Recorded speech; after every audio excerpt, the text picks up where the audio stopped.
এবার এক ধাক্কায় ওষুধের দাম বাড়ছে 1.74%। 1 এপ্রিল থেকেই বর্ধিত দাম দেশ জুড়ে কার্যকর হচ্ছে। দাম বাড়ছে জ্বর থেকে রক্তরোগ, হৃদরোগ থেকে কিডনি সংক্রান্ত ওষুধের।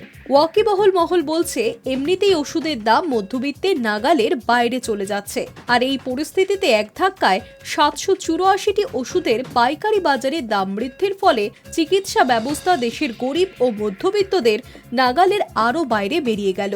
যে সমস্ত ওষুধের দাম বাড়তে চলেছে তার মধ্যে প্রায় সব ধরনেই রক্তচাপ, কিডনি, রক্তের বিভিন্ন রোগ যেমন হিমোফিলিয়া, সিকেল সেল, রক্ত পাতলা করা, রক্ত জমাট বাঁধার ওষুধও রয়েছে। পাশাপাশি কোলেস্টেরল, ইনসুলিন, ডায়রিয়া, গ্যাসের ওষুধ, স্ট্রোক, পক্ষাঘাত, ব্যথানাশকের পাশাপাশি জ্বরের ওষুধও রয়েছে দাম বৃদ্ধির তালিকায়।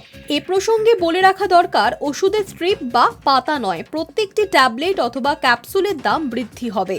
শুধু যে ওষুধের দাম ঊর্ধ্বমুখী হয়েছে তা কিন্তু নয়, দাম বাড়ছে বিভিন্ন কার্ডিয়াক সার্জারির সামগ্রীরও।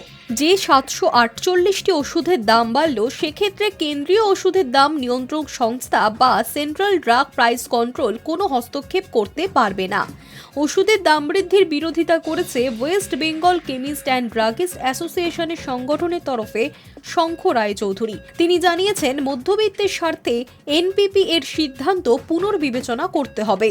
যদিও এনপিপি এর তরফে জানানো হয়েছে, ন্যাশনাল লিস্ট এসেনশিয়াল মেডিসিন অর্থাৎ অত্যাবশ্যকীয় 748টি ওষুধের উৎপাদকরা যাতে সমস্যায় না পড়েন তার জন্য এই পদক্ষেপ।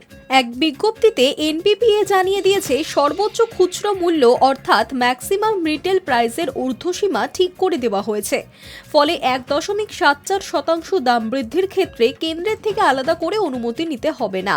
তাদের দাবি, ওষুধ উৎপাদনের কাঁচামালের দাম এবং জিএসটি যেভাবে বেড়েছে তাতে ওষুধের মূল্য বৃদ্ধি ছাড়া আর কোনো পথ ছিল না। Hi news network.